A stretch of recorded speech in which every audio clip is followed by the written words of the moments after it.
সবাই গীতা ধরেছেন? দেখুন, শ্রীমদ্ ভগবদ গীতা যথাযথ সাংখ্যযোগ দ্বিতীয় অধ্যায় সাংখ্যযোগ। এই অধ্যায়ে ২৭ নম্বর শ্লোক আমরা পাঠ করব। সবাই আমার সঙ্গে এখন একটু রাধা মাধব গান করুন, তারপরে আমরা বন্দনা করার পর আরম্ভ করব। জয় রাধা মাধব কুঞ্জা বিহারী, জয় রাধা মাধব কুঞ্জা বিহারী, জয় গোপীজন বল্লভ গিরিবরধারী, জয় গোপীজন বল্লভ গিরিবরধারী, যশোদানন্দন ব্রজ জনরঞ্জন, যশোদানন্দন ব্রজ জনরঞ্জন, যমুনা তীরা বনচারী, যমুনা তীরা বনচারী, জয় রাধা মাধব কুঞ্জা বিহারী, জয় রাধা মাধব কুঞ্জা বিহারী। जय श्री श्री राधा माधव की, जय श्री श्री राधा गोविंद देव की, जय श्री श्री राधा मदन मोहन देव की, जय श्री श्री राधा गोपीनाथ जी की, जय श्री श्री गौर निताई की, जय श्री श्री जगन्नाथ बलदेव सुभद्रा महारानी की, जय श्री श्री सीताराम लक्ष्मण हनुमान जी की, जय जगत गुरु शिला प्रभुपाद की, जय पतित पावन शिला गुरुदेव की, जय श्रीमद् भगवद गीता यथायथ की, जय समवेत भक्त वृंद की, निताई गौर प्रेमानंदे हरे बोल। ओम अज्ञानतिमिरन्धस्य ज्ञानाञ्जनशलाकया चक्षुरुन्मिलितं येन तस्मै श्रीगुरवे नमः। श्रीचैतन्यमनभीष्टं स्थापितं येन भूतले स्वयं रूपकदामयं ददाति पदान्तिकम्। वन्देऽहं श्रीगुरु श्रीयुतपदकमलं श्रीगुरुन् वैष्णवांश्च श्रीरूपं साग्रजातं सहगणरघुनाथान्वितं तं सजीवं साद्वैतं सावधूतं परिजनसहितं कृष्ण चैतन्य देवं श्री राधा कृष्ण पदं सहगण ललिता श्री विशाखान्वितांश्च। हे कृष्ण करुणा सिंधु दीनबंधु जगोत्पते गोपेश गोपिकाकांत राधाकांत नमोस्तुते। तप्तकांचन गौरंगी राधे वृंदावनेश्वरी वृषभानुसुतदेवी प्रणमामि हरिप्रिये। वाञ्छाकल्पतरुभ्यश्च कृपासिन्धुभ्यैव च पतितानां पावनेभ्यो वैष्णवेभ्यो नमो नमः। नमो महावदन्नाय कृष्णो प्रेम प्रदायते कृष्णाय कृष्ण चैतन्य नाम्ने गौरीतिसे नमः। नीलाचल निवासाय नित्याय परमात्मने बलभद्र सुभद्राभ्यां जगन्नाथाय ते नमः। जय श्री कृष्ण चैतन्य प्रभु नित्यानंद श्री अद्वैत गदाधर श्रीवासदि गौर भक्त वृंद। সবাই হাত উঠে বলুন, হরে কৃষ্ণ কৃষ্ণ কৃষ্ণ হরে হরে, হরে রাম রাম রাম হরে হরে। ওম নমো ভগবতে বাসুদেবায়। ওম নমো ভগবতে বাসুদেবায়। ওম নমো ভগবতে বাসুদেবায়। आनंद लीलामय विग्रहाय हिमावदीपो चोखसुन्दराय तस्मै महाप्रेमरसप्रदाय चैतन्यचन्द्राय नमो नमस्ते। चैतन्यचन्द्राय नमो नमस्ते। चैतन्यचन्द्राय नमो नमस्ते। नमो विष्णुपादाय कृष्णपृष्ठाय भूतले श्रीमते गौरवंद स्वामिनिति नामिने। नमो विष्णुपादाय कृष्णपृष्ठाय भूतले श्रीमद् भक्तिवेदांत स्वामिनिति नामिने। नमस्ते सरस्वती देवे गौरवाणी प्रचारिणे निर्विशेष शून्यवादी पश्चात्पदशतारिणे। जय श्री गुरुदेव, जय श्री प्रभुपाद, जय आचार्य वृंद, जय वैष्णव वृंद। जय श्री श्री गौर निताई कृष्ण बलराम जगन्नाथ परमेश्वर दर्शन राधा गोविंद सीताराम लक्ष्मण हनुमान जी की जय। हरे কৃষ্ণ। সবাই এখন গীতার দিকে তাকান, সবাই গীতা খুলুন। গীতা খুলে গীতার শ্লোকের দিকে তাকান। আমার পরে পরে সবাই পুনরাবৃত্তি করবেন। শ্রীমদ্ ভগবদ গীতা যথাযথ দ্বিতীয় অধ্যায়, অধ্যায়ের নাম সাংখ্যযোগ। এই অধ্যায়ে আজকে আমরা পাঠ করব 27 নম্বর শ্লোক। আমার পরে পরে সবাই পুনরাবৃত্তি করবেন। জাতস্য হি ধ্রুব মৃত্যু ধ্রুবং জন্ম মৃতস্য চ তস্মাৎ পরিহার্যে অর্থে न तं शचितुं अर्हसि। जातस्य हि ध्रुवमृत्यु ध्रुवं जन्म मृतस्य तस्मात् परिहार्ये अर्थे न तं शचितुं अर्हसि। जातस्य हि ध्रुवमृत्यु ध्रुवं जन्म मृतस्य च तस्माद् परिहार्य अर्थे न तं शचितुं अर्हसि। এখন সবাই শব্দানুবাদ দেখুন। প্রতিটি শব্দের অনুবাদ দেওয়া হয়েছে। জাতস্য যার জন্ম হয়েছে, হি যেহেতু, ধ্রুব নিশ্চিত, মৃত্যু মৃত্যু, ধ্রুবম নিশ্চিত, জন্ম জন্ম, মৃতস্য মৃতের, চ এবং তস্মাৎ অতএব, অপরিহার্যে অবশ্যম্ভাবী, অর্থে বিষয়ে, ন নয়, তম তুমি, সচেতন শোক করা, অর্হসি উচিত। এখন শ্লোকের অনুবাদ পাঠ করা হচ্ছে। সবাই অনুবাদ দেখতে থাকুন। যার জন্ম হয়েছে তার মৃত্যু অবশ্যম্ভাবী, এবং যার মৃত্যু হয়েছে তার জন্ম অবশ্যম্ভাবী। অতএব অপরিহার্য কর্তব্য সম্পাদন করার সময় তোমার শোক করা উচিত নয়। অর্থাৎ এই কথা ভগবান কৃষ্ণ অর্জুনকে বলছেন যে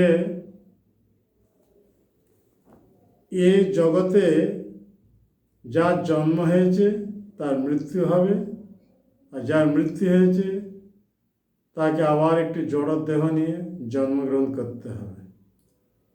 এর জন্য তোমার শোক করার কিছু আবশ্যক নেই, তোমার কর্তব্য কর্ম তোমাকে সম্পাদন করতে হবে, তাহলে তুমি স্বধর্মে স্থিত থাকতে পারবে। যদি তুমি তোমার কর্তব্যকর্ম সম্পাদন যদি না করবে, তাহলে তুমি তোমার স্বধর্ম থেকে চ্যুত হয়ে যাবে, তার জন্য তোমার অধোগতি হবে। কথা বুঝতে পারছেন? এখন প্রশ্ন হচ্ছে, জন্ম কাকে বলা হচ্ছে আর মৃত্যু কাকে বলা হচ্ছে? জন্ম বলতে আত্মা যখন জড় দেহ আর ইন্দ্রিয়ের সংযোগ হয় তখন তাকে বলা হচ্ছে জন্ম। কথা বুঝতে পারছেন? আত্মার সঙ্গে যখন জড় দেহ এবং ইন্দ্রিয় সমূহ সংযুক্ত হচ্ছে তখন তাকে বলা হচ্ছে জন্ম। আর প্রাপ্ত দেহ যখন ত্যাগ করা হচ্ছে তখন তাকে বলা হচ্ছে মৃত্যু। বুঝতে পারছেন কথা? তাহলে প্রশ্ন হচ্ছে, আমরা তাহলে কে? আমরা তাহলে কারা? আমরা বলতে জীবাত্মা, আত্মা। আমরা দেহ নই, আমরা হচ্ছি আত্মা। আত্মা ভগবান চেতনা থেকে বিচ্যুত হয়েছে, ভগবানের সেবা থেকে বিচ্যুত হয়েছে, ভগবানের সেবা কথা ভুলে গেছে, তাই তাদেরকে এই জড়জগতে পাঠানো হয়েছে। তাই আমরা হচ্ছে সবাই বদ্ধ জীব। কিন্তু আর এক প্রকার জীব আছে যারা মুক্ত জীব। মুক্ত জীব তাদেরকে বলা হয় যারা ভগবানের ধামে অবস্থান করে ভগবানের সেবায় যুক্ত আছেন, যাদের কখনো মৃত্যু হবে না, যাদের কখনো জন্ম হবে না, যারা কখনো বৃদ্ধদশা প্রাপ্ত হবে না, যারা কোনো রকম রোগের দ্বারা আক্রান্ত হবে না, নিত্য কিশোর অবস্থা ভগবানের সেবায় যুক্ত আছেন, নিত্য আনন্দ সুখ ভোগ করছেন, তাদেরকে বলা হচ্ছে মুক্ত জীব। তার মানে ভগবানের পার্শ্বদেরা, ভগবানের কাছে, ভগবানের ধামে সর্বদা ভগবানের সেবায় যুক্ত আছেন। কিন্তু আমরা ভগবানের সেবা থেকে বিচ্যুত হওয়ার জন্য আমরা এই ভৌতিক জগতে এসে এখানে কেবল বারংবার জড়দেহ গ্রহণ করছি আর এই জড়দেহ ত্যাগ করছি। একেই বলা হচ্ছে জন্ম মৃত্যু। তাই ভৌতিক জগতে যে জন্মগ্রহণ করেছে তাকে মরতেই হবে, যে মরবে তাকে আবার জন্মগ্রহণ করতে হবে। এর অর্থটা কি? অর্থাৎ যখন আমরা মনুষ্য দেহ প্রাপ্ত হচ্ছি, মনুষ্য দেহের দ্বারা আমরা যেসব কর্ম করছি সেই কর্ম বিচার করে আমাদের পরবর্তী কীরকম দেহ প্রাপ্ত হতে হবে তা নির্ধারিত হচ্ছে। তা আমরা যদি ভগবানের সেবায় যদি যুক্ত হতে পারবো, তাহলে আমরা জড়দেহের বন্ধন থেকে মুক্ত হয়ে ভগবানের মতো চিন্ময় দেহ প্রাপ্ত হয়ে ভগবানের কাছে ফিরে যেতে পারব। ভগবানের কাছে ফিরে গেলে আর আমাদের কখনোই জন্মমৃত্যু চক্রে ফিরে আসতে হবে না। ভগবানের ধামে কারো জন্ম হবে না, কারো মৃত্যু হবে না, কেউ বৃদ্ধদশা প্রাপ্ত হবে না, কেউ কোনো রকম রোগের দ্বারা আক্রান্ত হবে না। সেখানে নিত্য কিশোর অবস্থায় কেবল আনন্দ আনন্দ আনন্দ। আর সেই ভগবত ধামের ঠিক বিপরীত হচ্ছে এই ভৌতিক জগৎ। এই ভৌতিক জগতে এই 4 রকম সমস্যা রয়েছে। জন্মগ্রহণ করা এ একটা বড় সমস্যা, মৃত্যুবরণ করা এ এক বড় সমস্যা, বৃদ্ধদশা প্রাপ্ত হওয়া এ এক বড় সমস্যা, বিভিন্ন রোগের দ্বারা আক্রান্ত হওয়া এ এক বড় সমস্যা। তাহলে এই ভৌতিক জগতে 4 রকম সমস্যাই হচ্ছে আমাদের দুঃখের কারণ। তাই ভগবান কৃষ্ণ গীতাতে বলছেন জন্ম মৃত্যু জরা ব্যাধি দুঃখ দুঃখানু দর্শনম। এই 4 রকম দুঃখই আমরা এখানেই ভোগ করছি। এই 4 রকম দুঃখ থেকে মুক্ত হতে হলে আমাদেরকে কি করতে হবে? ভগবানের এক শুদ্ধ ভক্ত, প্রতিনিধি, রিপ্রেজেন্টেটিভ কে গুরুরূপে বরণ করতে হবে। তার চরণে আত্মসমর্পণ করে তার নির্দেশ অনুসারে যখন আমরা আবার কৃষ্ণ ভক্তিতে যুক্ত হয়ে যাব, এইভাবে কৃষ্ণ ভক্তি করে তখন আমরা কৃষ্ণের কৃপায় জন্মমৃত্যু চক্র থেকে উদ্ধারে ভগবানের কাছে ফিরে যেতে পারব। অন্য কোনো উপায়ে আমরা জন্মমৃত্যু চক্র থেকে উদ্ধার হতে পারবো না। আর এখানে জড় দেহ গ্রহণ করে কেই অমর হতে পারবে না। কেন? মানুষ মরণশীল, হিউম্যানস আর মর্টাল, এ নীতিবাক্য বলা হচ্ছে। মানুষ মরণশীল, এখানে কেই অমর হয়ে থাকতে পারবে না। এরকম বহুত সব ব্যক্তিরা অমরত্ব প্রাপ্ত হওয়ার জন্য বহু সব প্রয়াস করেছিলেন, কিন্তু সেসব প্রয়াস সব ব্যর্থ হয়ে গেছে। কেন? ভগবান এই ভৌতিক জগৎটা নির্মাণ করেছেন অনিত্য হিসাবে, অর্থাৎ দুঃখালয়ম অশাশ্বতম। এই ভৌতিক জগৎটা হচ্ছে দুঃখের ঘর। আমরা দুঃখের ঘরের মধ্যে পড়ে গিয়েছি। এখানে আমরা যত সুখের চেষ্টা করি না কেন, আমরা কখনো সুখী হতে পারবো না। তাই প্রকৃত সুখ, প্রকৃত শান্তি, প্রকৃত আনন্দ যদি লাভ করতে চাইব, তাহলে আমাদেরকে কী করতে হবে? ভগবানের এক শুদ্ধ ভক্তকে গুরুরূপে বরণ করে তার নির্দেশ অনুসারে যদি আমরা আবার কৃষ্ণ ভক্তিতে যুক্ত হব, সেই কৃষ্ণ ভক্তিতে যুক্ত হয়ে কৃষ্ণ ভক্তি করে আমরা এই জন্মমৃত্যু চক্র থেকে উদ্ধারে ভগবানের কাছে ফিরে যেতে পারব। তাই ভগবত ভাবনা না হওয়া পর্যন্ত সে নীতিবাদ হতে পারবে না, সে যথার্থ সত্যবাদী হতে পারবে না, আর সে যথার্থ সৎ হতে পারবে না। তাই ভগবত ভাবনা এগিয়ে আমাদের ইস্কনের প্রতিষ্ঠাতা আচার্য শ্রী এসি ভক্তিবেদান্ত স্বামী প্রভুপাদ একেই বলছেন কৃষ্ণ ভাবনাময়। কৃষ্ণ ভাবনাময় ভাবিত না হওয়া পর্যন্ত আমরা কখনোই সৎ হতে পারবো না, আমরা কখনোই নীতিবাদ হতে পারবো না, আমরা কখনোই প্রকৃত ধার্মিক হতে পারবো না। তা কৃষ্ণ ভাবনা ভাবিত হওয়াটাই হচ্ছে আমাদের চরম লক্ষ্য। কেন? আমরা সবাই হচ্ছে ভগবানের সন্তান। ভগবান হচ্ছে সমস্ত জীবের একমাত্র পিতা। অহং বীজপ্রদ পিতা, সমস্ত জীবের বীজ প্রদানকারী পিতা হচ্ছেন ভগবান। সেই ভগবানের কাছে ফিরে না যাওয়া পর্যন্ত আমরা কখনোই সুখী হতে পারবো না। এই প্রসঙ্গে বহুত কথা আছে, যেমন হিরণ্যকশিপু এই অমর হওয়ার জন্য কঠোর তপস্যা করেছিল। ব্রহ্মাকে 36,000 বছর ধরে তপস্যা করেছিল মন্দর পর্বতে। সেখানে এত কঠোর তপস্যা করেছিল, যার ফলে তার দেহে রক্ত মাংস সব ওই পোকা খেয়ে ফেলেছিল।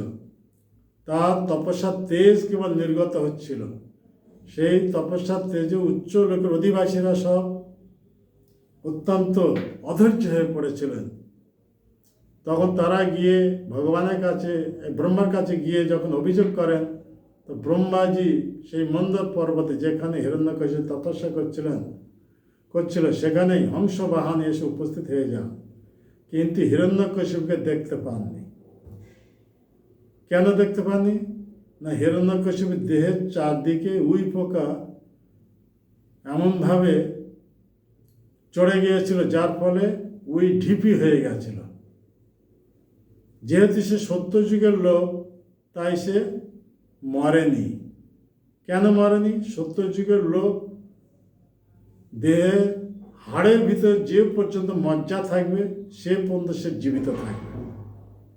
তো হিরণ্যকশিপু সত্যযুগের লোক হওয়ার জন্য, হাড়ের ভিতর মজ্জা থাকার জন্য তাই সে জীবিত ছিল।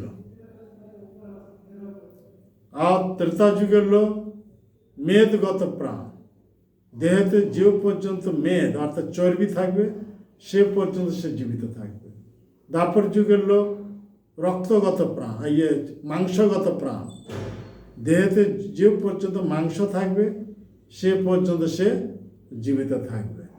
আমরা সব কলিযুগের লোক, আমরা হচ্ছে অন্নগত প্রাণ, যে পর্যন্ত আমরা খাদ্যবস্তু গ্রহণ না করছি সে পর্যন্ত আমরা জীবিত থাকতে পারবো না। আমরা ওই রকম হাজার হাজার বছর না খেয়ে তপস্যা করতে পারবো না। আমরা 1 মাস যদি অনাহারে থাকবো তাহলে আমরা মরে যাবে, আমরা বাঁচবো না।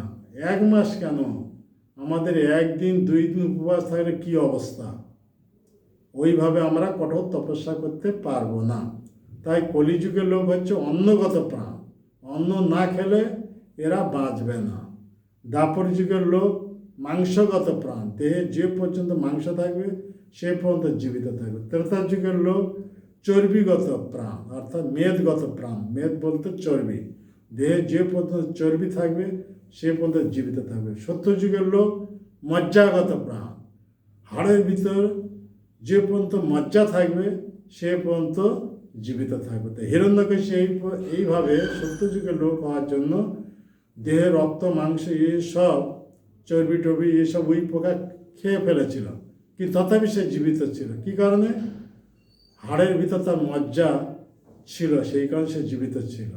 তো ব্রহ্মাজি এসে চিনতে পারেনি কোথায় হিরণ্যকশিপু, কিন্তু তার তপস্যার তেজ যখন শিরদেশ থেকে নির্গত হচ্ছিল তা দেখে ব্রহ্মাজি অনুমান করতে পারলেন এখানেই তার এসে অবস্থান করছে। তাই ব্রহ্মাজি কমণ্ডলে জল নিয়ে তার উপর যখন সিঞ্চন করলো তখন হিরণ্যকশিপু যেরকম দেহ নিয়ে তপস্যা করতে এসেছিল ঠিক সেই রকম দেহ হয়ে গেল। তখন ব্রহ্মাজি বলছেন, তোমার তপস্যা আমি অত্যন্ত প্রসন্ন হয়েছি, তুমি বর প্রার্থনা করো। তখন হিরণ্যকশিপু বর চাচ্ছে। কি বর? আপনি যদি আমার প্রতি প্রসন্ন হয়ে থাকেন তাহলে আমাকে অমর বর দিন।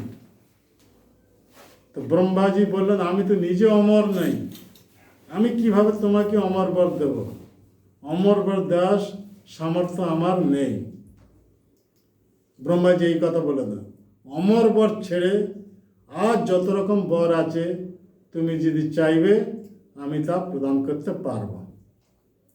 তখন হিরণ্যকশিপু নিজে বুদ্ধিমত্তা সহকারে এই অমরত্ব বর পাওয়ার জন্য ব্রহ্মার কাছ থেকে বর চাচ্ছে।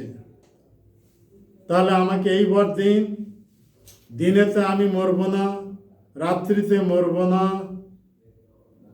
জলে মরব না, স্থলে মরব না, অন্তরিক্ষে মরব না। ব্রহ্মাজি সব এতে তথাস্তু তথাস্তু তথাস্তু করে যাচ্ছেন। কোনো অসুরের হাতে মরব না, তথাস্তু। কোনো দেবতার হাতে মরব না, তথাস্তু। গন্ধর্ব হাতে মরব না, তথাস্তু। কিন্নর চারণ মনুষ্য সর্প আদি যত জীব আছে কার হাতে মরব না, তথাস্তু। কোনো অস্ত্রশাস্ত্রে মরব না, তথাস্তু। সব এতে তথাস্তু করে দিলেন। লাস্টে অত্যন্ত বুদ্ধিমত্তার সহকারে হিরণ্যকশিপু বর চাচ্ছে, আপনার দ্বারা সৃষ্ট কোনো জীবের হাতে আমার মৃত্যু হবে না। এই ভৌতিক জগতে যত জীব, দেহধারী জীব, সব ব্রহ্মার দ্বারা সৃষ্ট। তিনি সৃষ্টিকর্তা, তিনি ব্রহ্মার দ্বারা সৃষ্ট। হিরণ্যকশিপু কীরকম বুদ্ধিমান ছিলেন, সে লাস্টে বর চাইলেন, আপনার দ্বারা সৃষ্ট কোনো জীবের হাতে মরবে না। ব্রহ্মাজি তাও তথাস্তু করে দিলেন। হিরণ্যকশিপু চিন্তা করলো, আমি তো অমর হয়ে গেছি, আমাকে কেউ মারতে পারবে না। কিন্তু হিরণ্যকশিপু যখন নিজ পুত্র এক মহান ভগবত ভক্ত প্রহ্লাদের উপর অত্যাচার করতে আরম্ভ করলো, তখন ভগবান আর সহ্য করতে পারলেন না। হিরণ্যকশিপু প্রাসাদে স্তম্ভ থেকে নরসিংহ রূপ ধারণ করে প্রকট হয়ে গেল। হিরণ্যকশিপু চিন্তা করছিল, আমাকে তো কেউ বধ করতে পারবে না, কেউ মারতে পারবে না, আমি ব্রহ্মার কাছ থেকে বর পেয়েছি, আমি দিনে মরব না, রাতে মরব না, জলে মরব না, স্থলে মরব না, অন্তরিক্ষে মরব না, কোনো অস্ত্রশস্ত্রে মরব না, কোনো দেবতার হাতে মরব না, গন্ধর্ব হাতে মরব না, এরকম চিন্তা করছে। এমনকি ব্রহ্মার দ্বারা সৃষ্ট কোনো জীবের হাতে মরব না। তো এমন সময় ব্রহ্মা ওখানে এসে উপস্থিত হয়ে গেছেন। ব্রহ্মা বলছে, হিরণ্যকশিপু, তুমি আমার কাছে বর চেয়েছিলে, তুমি দিনে মরবে না কিংবা রাত্রে মরবে না, কিন্তু বর্তমান যে সময় সে দিন নয় কিংবা রাত্রি নয়, এ সময়টা কি সময়? গোধূলি লগ্ন। গোধূলির সময় হচ্ছে যা দিন নয় কিংবা রাত্রি নয়। তারপর তুমি ঘরে ভিতরে মরবে না, ঘরের বাইরে মরবে না, তুমি যে জায়গায় অবস্থান করছো সেই জায়গা ঘরের ভিতর নয় কিংবা ঘরের বাইরে নয়, চৌকাঠ। আর তুমি জলে মরবে না, স্থলে মরবে না, অন্তরিক্ষে মরবে না, কিন্তু তুমি যেখানে অবস্থান করছো সেটা জল নয়, সেটা স্থল নয়, সেটা অন্তরিক্ষ আকাশ নয়, অর্থাৎ ভগবান নৃসিংহদেবের উরুর ওপর। তারপর তুমি বর চেয়েছিলে কোনো অস্ত্রশস্ত্রে মরবে না, কিন্তু বর্তমানে ভগবান নৃসিংহদেব কোনো অস্ত্রশস্ত্র ব্যবহার না করে নখের দ্বারা, নখ কোনো অস্ত্র না, তোমার বক্ষ বিদীর্ণ করছে। আর তুমি বর চেয়েছিলে আমার দ্বারা সৃষ্ট কোনো জীবের হাতে মরবে না, তো তুমি যে জীবের কবলে পড়েছ সে আমার দ্বারা সৃষ্ট নয়, অর্থাৎ নৃসিংহদেব ব্রহ্মার দ্বারা সৃষ্ট নয়। ব্রহ্মাজি বলছেন, আমি বরং সেই নৃসিংহদেবের দ্বারা সৃষ্ট, অর্থাৎ ভগবানের দ্বারা আমি সৃষ্ট, অর্থাৎ আমার দ্বারা সৃষ্ট এ ভগবান নৃসিংহদেব না।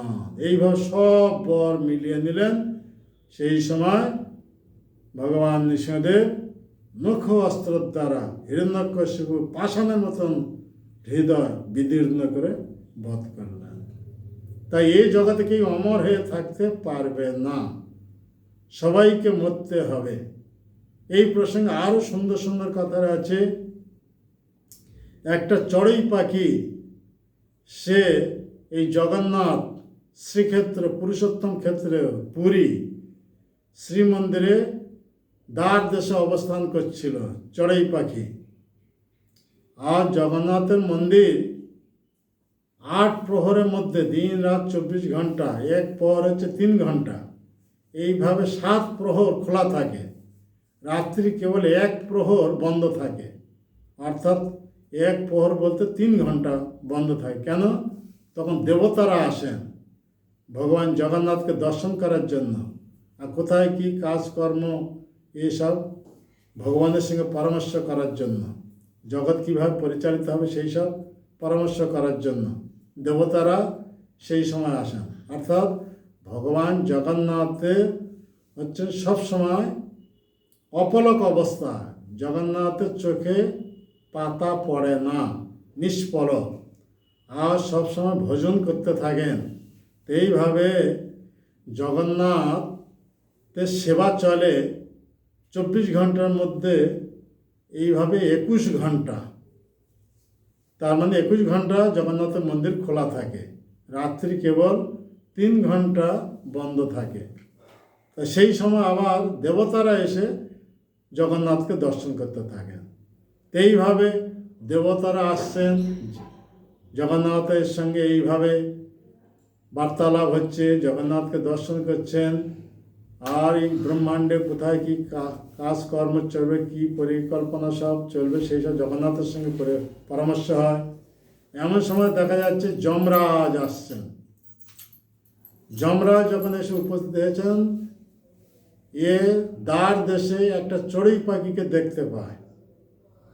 তখন যমরাজ চড়ুই পাখিকে দেখে মৃদু হাস্য করেন।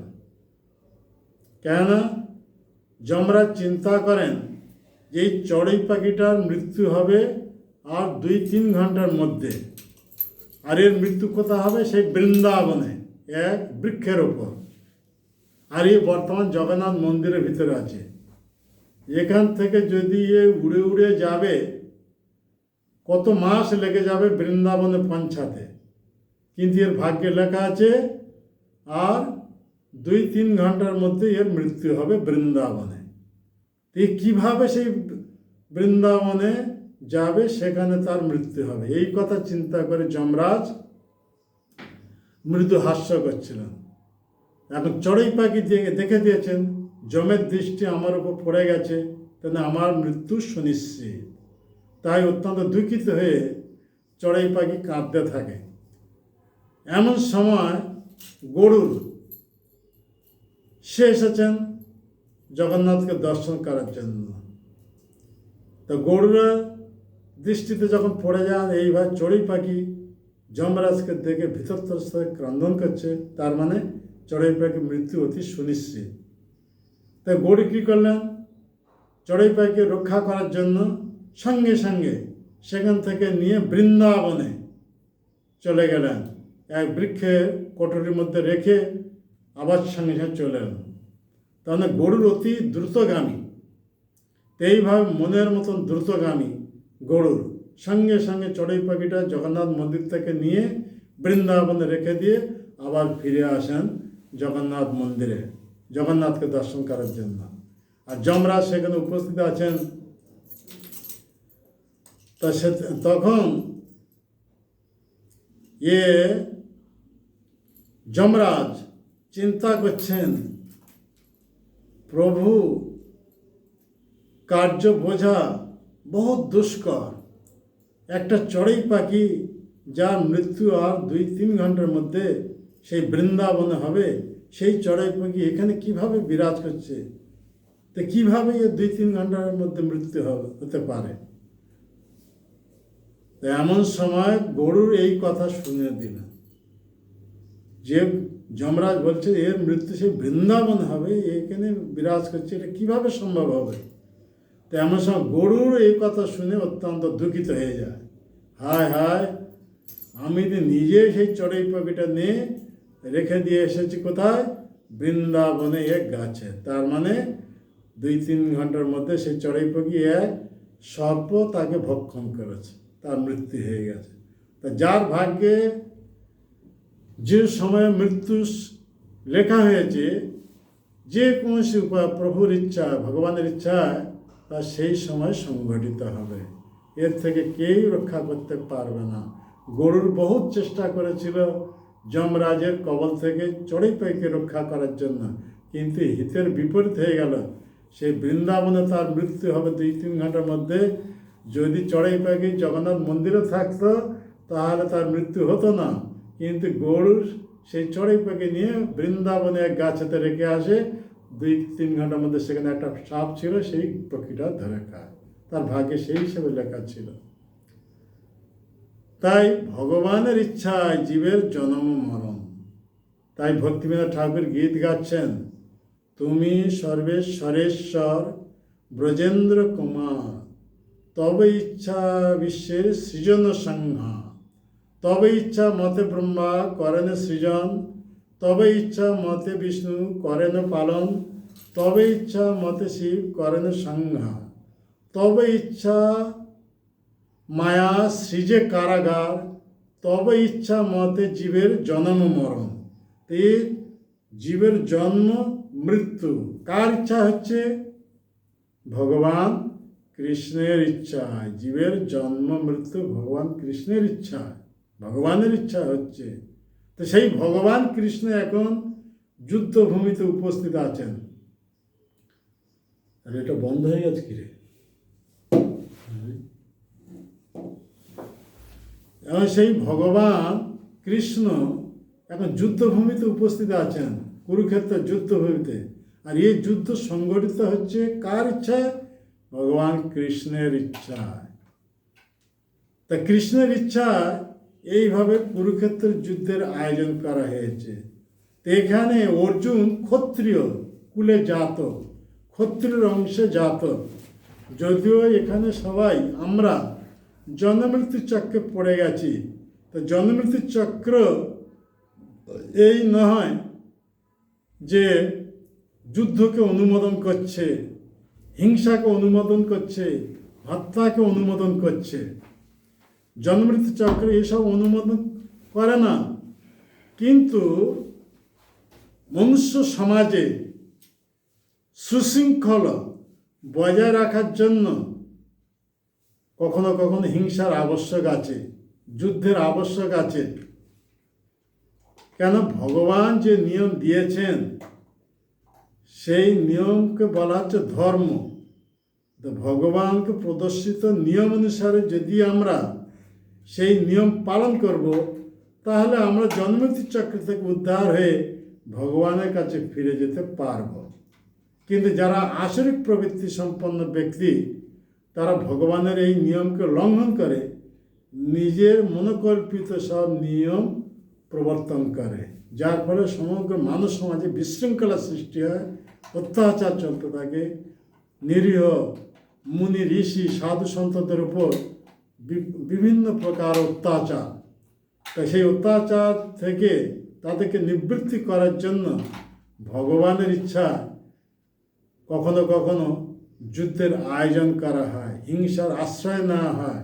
এখন ক্ষত্রিয় কুলে যারা জাত, তাদের কর্তব্য হচ্ছে প্রজাদেরকে রক্ষা করার জন্য কি করবেন? হাতে অস্ত্র ধারণ করবেন, অন্যায়কারী ব্যক্তিকে দণ্ড দেবেন আর সাধু ব্যক্তিদেরকে রক্ষা করবেন। তাই ব্যাসদেবের পিতা পরাশর মুনি ক্ষত্রিয় সংজ্ঞা দিচ্ছেন, ক্ষত্রিয় হি প্রজারক্ষণম শস্ত্রপাণি প্রদণ্ডয়ম নির্জিতা পরসৈন্য আদি ধর্মেনা খ্যাতিং পালয়। এ হচ্ছে ক্ষত্রিয় সংজ্ঞা। অর্থাৎ ক্ষত্রিয় কর্তব্য হচ্ছে, ক্ষত্রিয় রাজা কর্তব্য হচ্ছে প্রজাদেরকে সুরক্ষা দেবে। প্রজা কারা? রাজ্যে যারা জাত হয়েছেন তারা সবাই হচ্ছেন প্রজা, কেবল মনুষ্য না, পশু পক্ষী বৃক্ষ লতা আদি সবাই হচ্ছে রাজ্যের প্রজা। তাই অন্যায়ভাবে কেউ কোনো রকম পশুকে বধ করতে পারবে না, কাউকে হত্যা করতে পারবে না, কোনো বৃক্ষকে কাটতে পারবে না। যদি সেইভাবে করবে তাহলে সে অপরাধী। সেই অপরাধীকে দণ্ড দেওয়ার জন্য ক্ষত্রিয় রাজা শস্ত্রপাণি প্রদণ্ডয়ন, হাতেতে অস্ত্র ধারণ করবেন। শস্ত্র ধারণ করবেন অন্যায়কারী ব্যক্তিকে দণ্ড দেওয়ার জন্য। তো এখানে হিংসার প্রয়োজন আছে। যদি অন্যায়কারী ব্যক্তিকে দণ্ড যদি না দেওয়া যাবে, তার অত্যাচার আরও বেড়ে যাবে। কাদের ওপর? সাধু সন্ত মুনি ঋষিদের ওপর। তাই সাধু সন্ত মুনি ঋষিদেরকে রক্ষা করার জন্য ক্ষত্রিয় রাজা হাতেতে শস্ত্র ধারণ করবেন, অন্যায়কারী ব্যক্তিদেরকে দণ্ড দেবেন। আর কি করবেন? নির্জিতা পরসৈন্য আদি, বহিঃশত্রুর আক্রমণ থেকে নিজের রাজ্যের প্রজাদেরকে রক্ষা করার জন্য সে যুদ্ধ করবে। আর কি করবেন? ধর্মেনা খ্যাতিং পালয়, ভগবানের দ্বারা প্রবর্তিত ধর্ম নিজে পালন করবেন, সমস্ত প্রজাদেরকে সেই ধর্মাবলম্বী করবেন। উদ্দেশ্য কি? না, যখন আমরা মনুষ্য দেহ প্রাপ্ত হচ্ছি, এই মনুষ্য দেহ দ্বারাই ভগবানের দ্বারা প্রবর্তিত ধর্ম আমরা কেবল অনুশীলন করতে পারব। ভগবানের দ্বারা প্রবর্তিত ধর্ম যদি আমরা অনুশীলন করতে পারি, তাহলে আমরা চিরতরের জন্য জন্মমৃত্যু চক্র থেকে উদ্ধারে ভগবানের কাছে ফিরে যেতে পারব। ভগবান কতগুলো নিয়ম দিয়েছেন, ভিন্ন ভিন্ন যুগে ভিন্ন ভিন্ন নিয়ম আছে, ভিন্ন ভিন্ন ধর্ম দিয়েছেন। সেই সব ধর্ম যদি আমরা অনুশীলন করব যখন আমরা মনুষ্য দেহ প্রাপ্ত হচ্ছি, এইভাবে ধর্ম অনুশীলন করে আমরা জন্মমৃত্যু চক্র থেকে উদ্ধারে ভগবানের কাছে ফিরে যেতে পারব। তবে 4টি যুগ, সত্তর যুগের লোকেদের আয়ু ছিল 1 লক্ষ বছর, ত্রেতা যুগের লোকেদের আয়ু ছিল 10,000 বছর, দ্বাপর যুগের লোকেদের আয়ু ছিল 1000 বছর। আমরা কলি যুগের লোক, আমাদের আয়ু 100 বছর নির্ধারিত করা হয়েছে। আর আয়ু বৃদ্ধি হয় আর হ্রাস পায় কি কারণে? ধর্ম অধর্ম আচরণের দ্বারা। যদিও আমাদের আয়ু 100 বছর নির্ধারিত করা হয়েছে, কিন্তু আমরা ধর্ম আচরণ না করার জন্য কেবল অধর্ম আচরণ করছি, তাই 100 বছর আমরা বাঁচতে পারছি না, আমাদের অকাল মৃত্যু হয়ে যাচ্ছে। কখন যে মৃত্যু হয়ে যাচ্ছে, এর কারণ হচ্ছে অধর্ম আচরণের জন্য।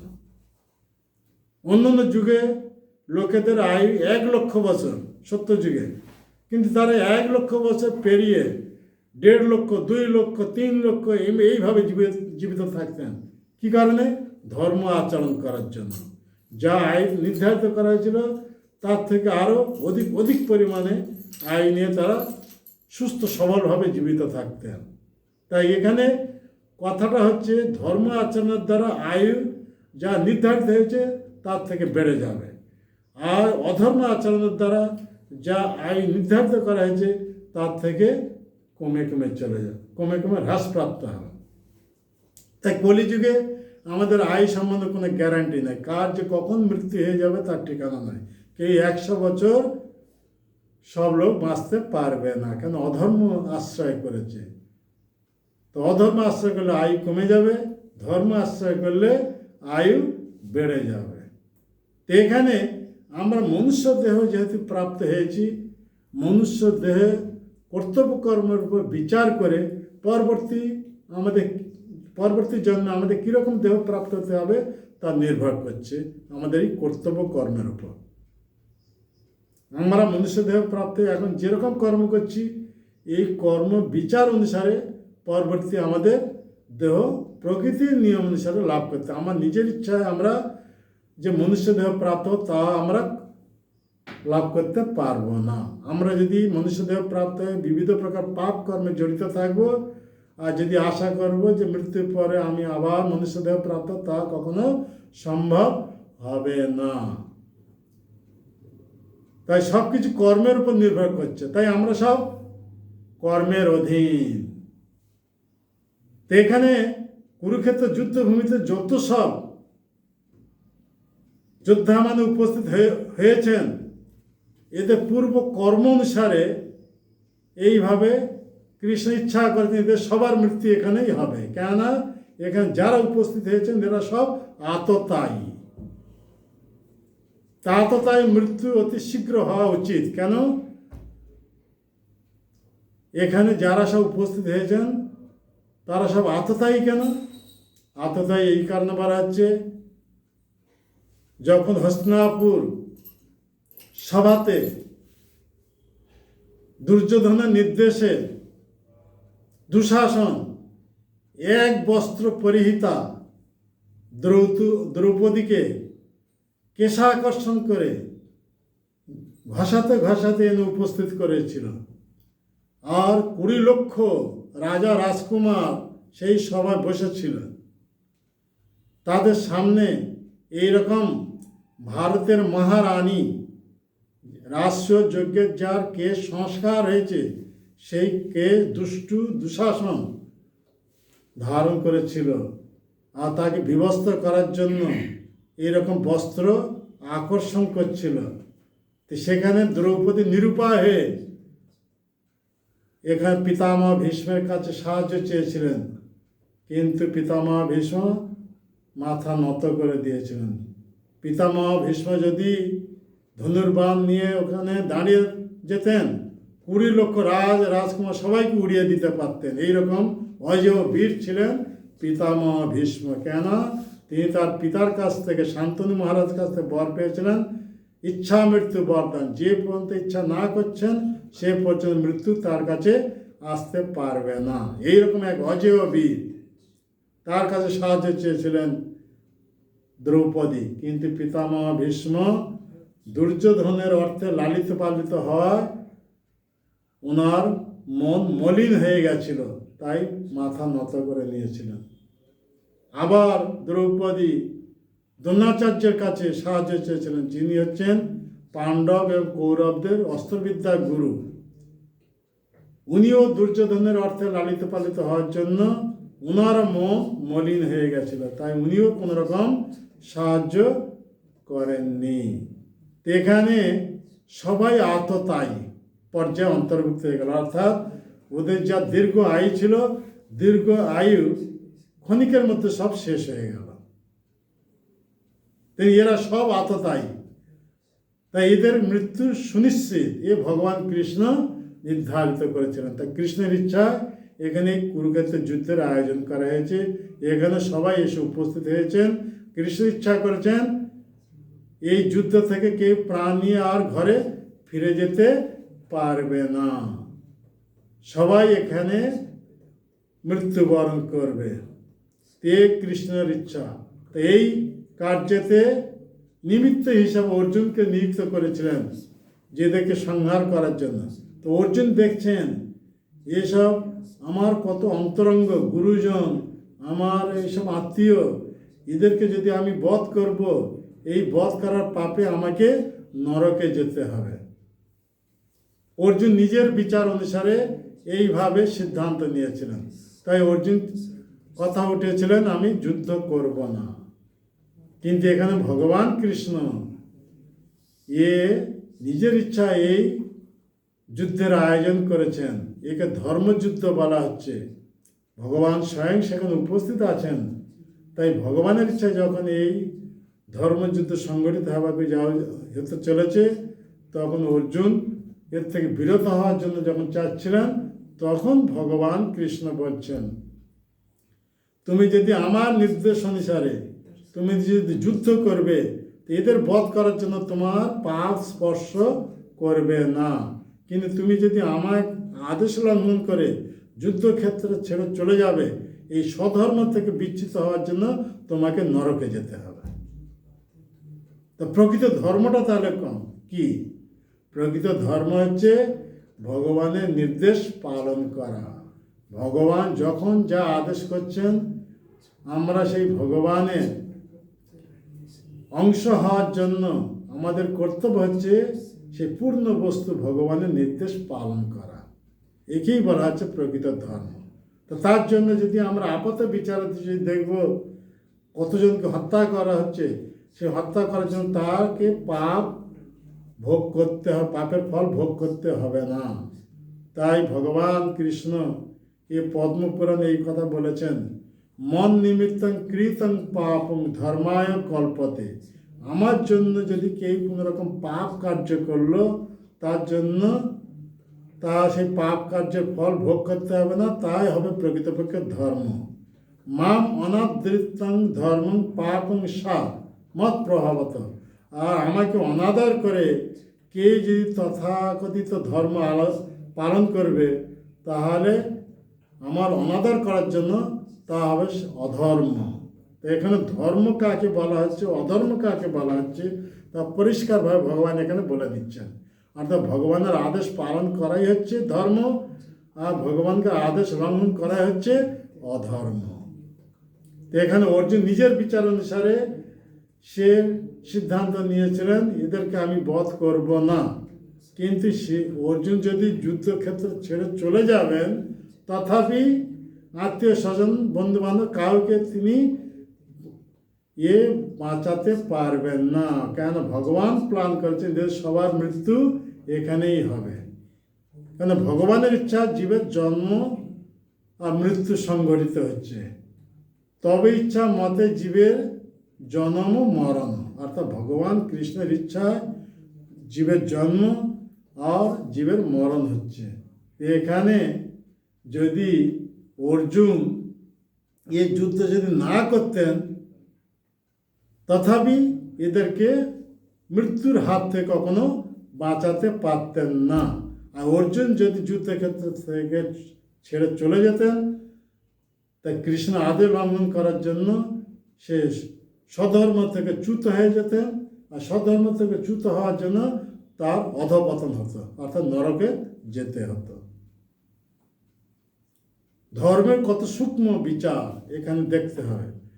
ধর্মের সূক্ষ্ম বিচার হচ্ছে যে যুগের জন্য ভগবান যে ধর্ম দিয়েছেন, সেই ধর্ম কেবল আমাদেরকে অনুশীলন করতে হবে। অন্য কোনো ধর্ম যদি আমরা নিজের ইচ্ছা যদি অনুশীলন করব, তার দ্বারা আমরা জন্মমৃত্যু চক্র থেকে উদ্ধার হতে পারবো না। তা কলিযুগের লোকেদের জন্য ভগবান চৈতন্য মহাপ্রভু কেবল একটাই মাত্র ধর্ম দিলেন, ভগবানের নামরূপী ধর্ম। তাই আমরা ভগবানের নাম ছেড়ে আমরা যদি ধ্যান করব, শূন্য ধ্যান করব, ব্রহ্ম ধ্যান করব, যত রকম ধ্যান করব, এই ধ্যান দ্বারা আমরা কখনো জন্মমৃত্যু চক্র থেকে উদ্ধার হতে পারবো না। আমরা ভগবানের প্রীতিবিধান জন্য কর্ম না করে নিজের ইচ্ছা অনুসারে আমরা যদি বিবিধ প্রকার পাপ কর্মে জড়িত থাকবো, তার দ্বারা আমরা কখনো জন্মতি চক্র থেকে উদ্ধার হতে পারবো না। আমার ভগবত জ্ঞান ছেড়ে যত রকম দুনিয়া জ্ঞান আছে আহরণ করবো, তার দ্বারা আমরা জন্মতি চক্র থেকে উদ্ধার হতে পারবো না। তাই কোনো কর্ম প্রচেষ্টার দ্বারা, কোনো জ্ঞান প্রচেষ্টার দ্বারা, কোনো যোগ প্রচেষ্টার দ্বারা আমরা কখনোই জন্মমৃত্যু চক্র থেকে উদ্ধার হতে পারবো না। জন্মমৃত্যু চক্র থেকে উদ্ধারের উপায় কেবল ভগবান দিয়েছেন। ভগবান চৈতন্য মহাপ্রভু কলিযুগের লোকেদের প্রতি অত্যন্ত কৃপাপরায়ণ হয়ে কেবল একটি মাত্র ধর্ম দিলেন, ভগবানের নাম। অর্থাৎ এই নাম করতে হলে সব রকম পাপ কর্ম পরিহার করতে হবে, অর্থাৎ সব রকম আমিষ হাত থেকে মুক্ত হতে হবে, সব রকম মাদকদ্রব্য সেবন থেকে মুক্ত হতে হবে, অবৈধ শ্রীসঙ্গ থেকে মুক্ত হতে হবে, সব রকম দ্রুত ক্রীড়া থেকে মুক্ত হতে হবে।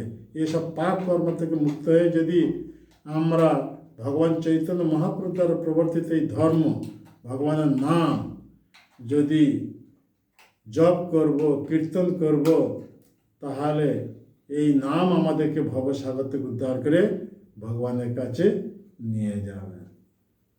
তাই অপরাধ শূন্য হয়ে লহ কৃষ্ণ নাম, কৃষ্ণ মাতা, কৃষ্ণ পিতা, কৃষ্ণ ধন প্রাণ।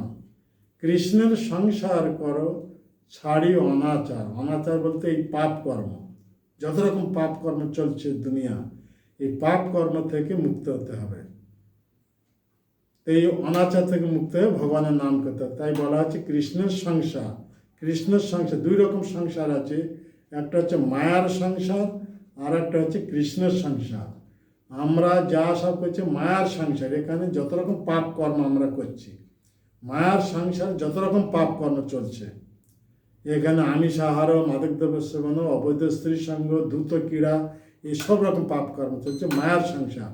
কিন্তু কৃষ্ণ সংসার, এই প্রভুপাদ সমগ্র জগতে এই ভগবত মন্দির স্থাপন করেছেন, মানে কৃষ্ণের সংসার স্থাপন করেছেন।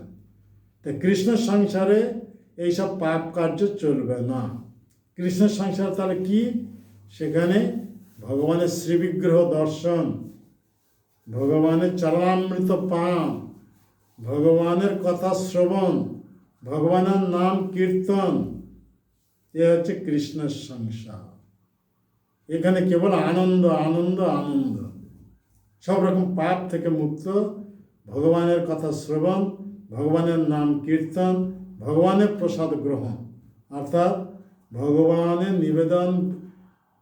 নিবেদিত বস্তু ব্যতীত আমরা অন্য কৌশি বস্তু গ্রহণ করব না। একেই বলা হচ্ছে ভগবত প্রসাদ। অর্থাৎ প্রসাদ মানে কৃপা, অর্থাৎ এই সব সাত্বিক বস্তু ভগবানকে নিবেদন করে প্রসাদ রূপে তা গ্রহণ করা। এখানে কোনো মাছ, মাংস, ডিম এসব কথা আসছে না, পেঁয়াজ রসুন এসব কথা আসছে না।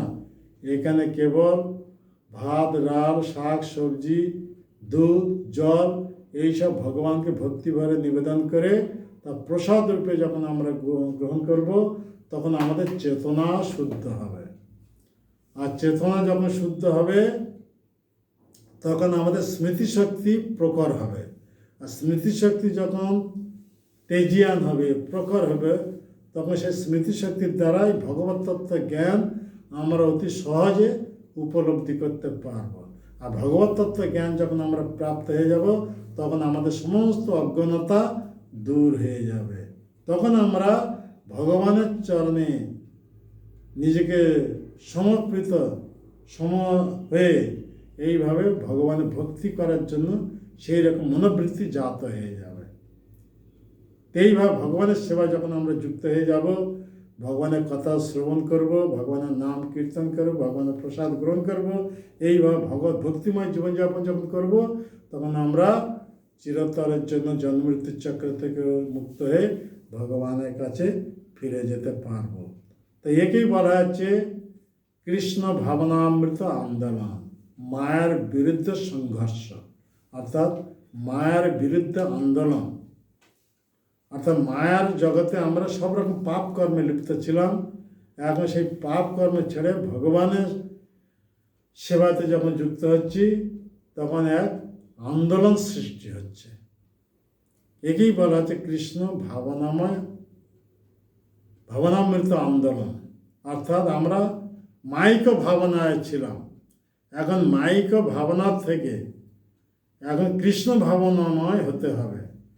একে বলা হচ্ছে উইথড্র, মানে মনকে প্রত্যাহার করা হচ্ছে। মায়াতে আমাদের মন যে নিবিষ্ট ছিল, সেই মনকে এখন উঠিয়ে ভগবানের চরণে সমর্পণ করতে হবে। একেই বলা হচ্ছে এক আন্দোলন। এই আন্দোলনকে বলা হচ্ছে কৃষ্ণ ভাবনাময় আন্দোলন। তো এইভাবে আমরা যখন কৃষ্ণ ভাবনাময় ভাবিত হয়ে যাব, তখন আমরা সমস্ত প্রকার বন্ধন থেকে মুক্ত হয়ে যাব। তখন আমরা জন্মিত চক্র থেকে উদ্ধার হয়ে ভগবানের কাছে ফিরে যেতে পারব। তা আমরা এখন সবাই এই মায়ের বিরুদ্ধে সংঘর্ষে আছি। এই সংঘর্ষে জয়ী হতে হলে আমাদেরকে কি করতে হবে?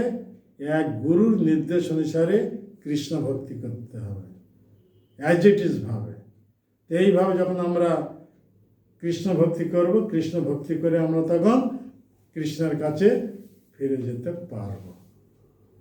তো এখন আমরা সেই প্রভুপাদের তাৎপর্যটা পড়ে শেষ করব। তাৎপর্য পড়া হয়নি, সবাই ধ্যান সহকারে শ্রবণ করুন। জীবদ্দশায় কৃত কর্ম অনুসারে কোনো বিশেষ দেহপ্রাপ্ত হয়ে আত্মা জন্মগ্রহণ করে, তারপর কিছুকাল যাবৎ জড়জগতে ক্রিয়াকলাপ সম্পাদন করার পর তাকে মৃত্যুবরণ করতে হয় আরেকটি দেহ লাভ করার জন্য। এভাবেই আত্মা জড় বন্ধন থেকে মুক্ত না হওয়া পর্যন্ত জন্মমৃত্যুর চক্রে আবর্তিত হতে থাকে।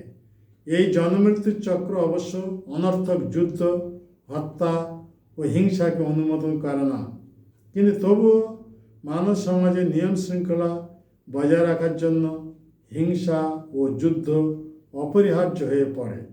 ভগবানের ইচ্ছার ফলে কুরুক্ষেত্রের যুদ্ধের আয়োজন হয়েছিল বলে তা অবশ্যম্ভাবী ছিল এবং ন্যায়সঙ্গত কারণে যুদ্ধ করাটা ক্ষত্রিয় ধর্ম।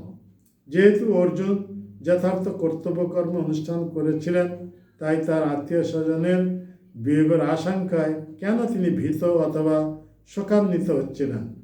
নিয়ম লঙ্ঘন করা তার পক্ষে সম্ভব ছিল না, আর তাই যে পাপ কর্মের ভয়ে তিনি ভীত ছিলেন, তার ফল ভোগের অধিকারীও তিনি ছিলেন না।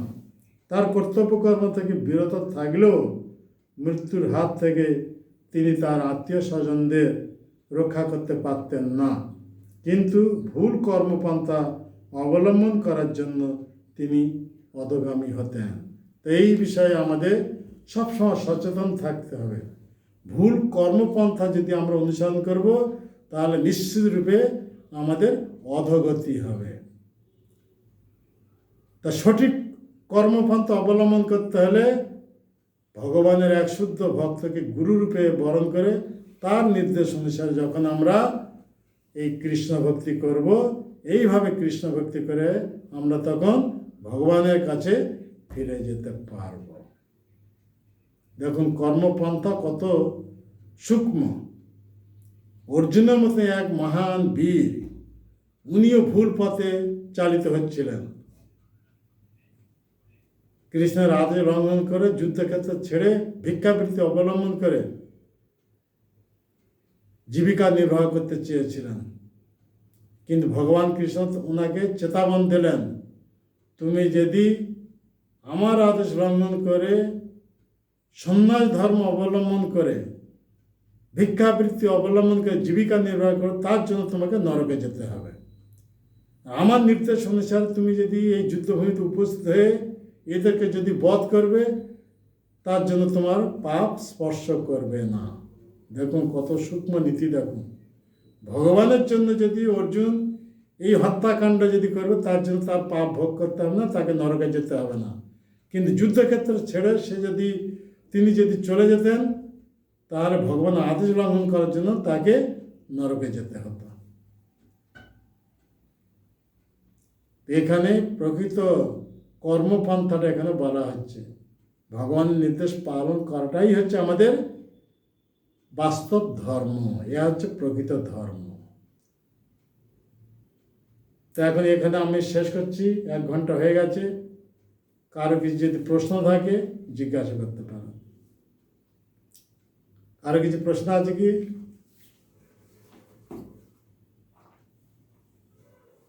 না, 1 ঘন্টা হয়ে গেছে, অধিক বলা যাবে না, 1 ঘন্টার ভিতরে রাখতে হবে সবসময়। কারো কিছু প্রশ্ন থাকে তো প্রশ্ন জিজ্ঞাসা করতে পারেন।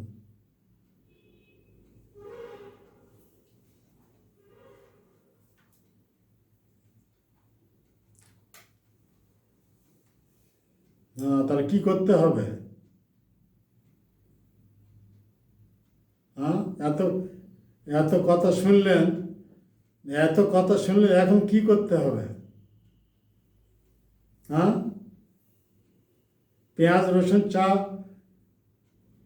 না সে কথা সে কথা ছাড়ুন। হ্যাঁ, হ্যাঁ, কৃষ্ণের সংসারে প্রবেশ করতে হবে।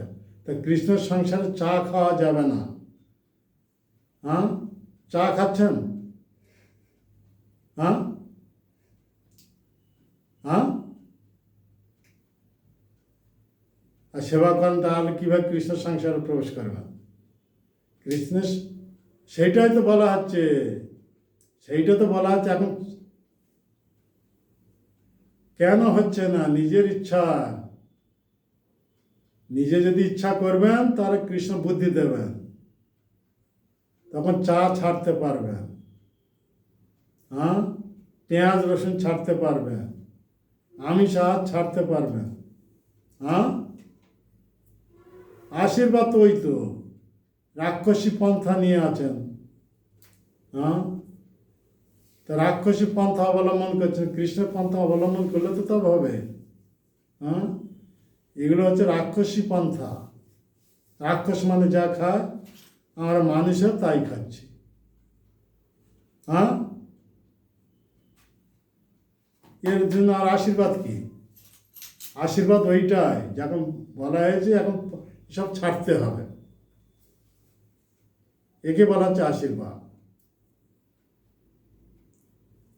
আর এদিকে বলছেন আশীর্বাদ করুন, আর র্যান্ডাম চা খেতে থাকবেন, মাছ মাংস খেতে থাকবেন, তো এই কি আশীর্বাদ হলো কি? এসব ভণ্ডামি করা। হ্যাঁ, এসব ছলনা করা। এখন ছলনা পরিহার করতে হবে, ভণ্ডামি ছাড়তে হবে, আসরিক রাক্ষসদের আহার সব ত্যাগ করতে হবে। এখন কৃষ্ণের প্রসাদ, কৃষ্ণের নাম, কৃষ্ণের কথা, এতেই মাপতে হবে, তবে তো শুদ্ধ হতে পারবেন। এই কর্মপন্থা কথা বলা হচ্ছে, যেরকম কর্ম করবেন তার ফল সেইভাবে ভোগ করতে হবে। হ্যাঁ, এখন একটা পাঁঠা মেরে খাচ্ছে মানুষে, তো ওই পাঁঠাটা পরবর্তী জন্য মানুষ হবে, আর আপনি তখন পাঁঠা হবে, ও তখন আপনাকে মেরে খাবে। এই হচ্ছে কর্মের বন্ধন। হ্যাঁ, তাই মানুষ যখন মনুষ্য দেহ প্রাপ্ত হচ্ছেন, এখন মনুষ্য দেহে এক বিশেষ কর্তব্য রয়েছে, ধর্ম আচরণ করা। অন্য কোনো পশু দেহে ধর্ম আচরণ করতে পারবে না। তাই ভগবানের দ্বারা প্রবর্তিত ধর্ম আচরণ করবেন যখন, তখন এই দুঃখ দুর্দশা থেকে উদ্ধার হয়ে যাবেন, আর কখনো পশু দেহে ফিরে যেতে হবে না। আর জেনে শুনে এদিকে কথা শুনছেন, এদিকে কেবল কৃপা প্রার্থনা করছেন, আর মহারাজ যখন বলছেন এগুলো ছাড়ুন, না আমরা তো পাচ্ছি না, এই কীরকম কথা? হ্যাঁ, এগুলো সব চিটিংবাজি কথা। হ্যাঁ, কথা বুঝতে পারছেন? হ্যাঁ, সরল হতে হবে, বুঝতে পারছেন? এসব চিটিংবাজি সব ছেড়ে সরল হতে হবে। আর প্রভুপাদ সেই বিদেশে গিয়ে যারা মাছ মাংস জন্ম থেকে খেত, অবৈধ স্ত্রীর সঙ্গে করত, আর প্রভুপাদ সেই দেশে গিয়ে তাদেরকে সব পরিবর্তন করে দিলেন। কিভাবে? প্রভুপাদের কথা শোনার জন্য, সরল চিত্তে। আর এই সরল হলে তো তবে ভক্ত হতে পারবেন। আর এইদিকে খেতে থাকবেন, ওইদিকে হাত জুড়ে বলতে থাকবেন কৃপা করুন কৃপা করুন। এই সব হচ্ছে ভান্ডামি।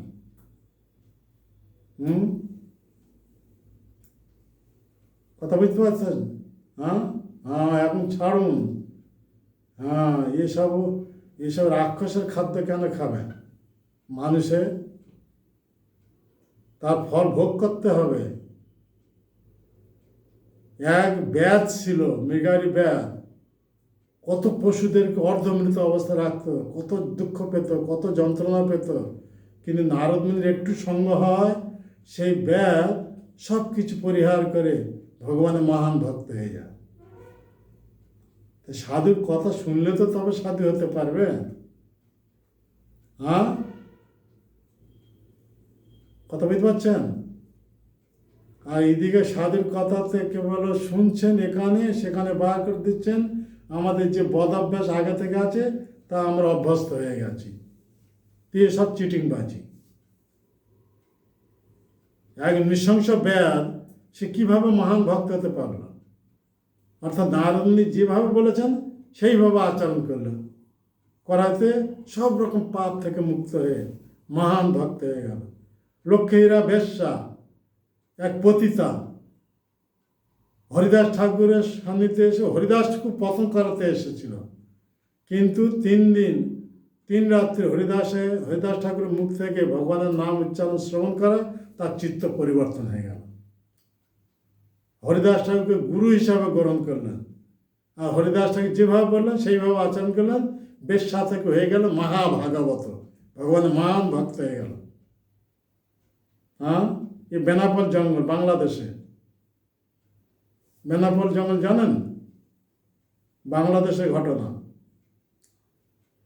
হ্যাঁ, কিভাবে এক পতিতা, এক বেশ্যা কিভাবে মহান ভক্ত হতে পারলো? সাধুর কথা শুনলে তো তবে হবে।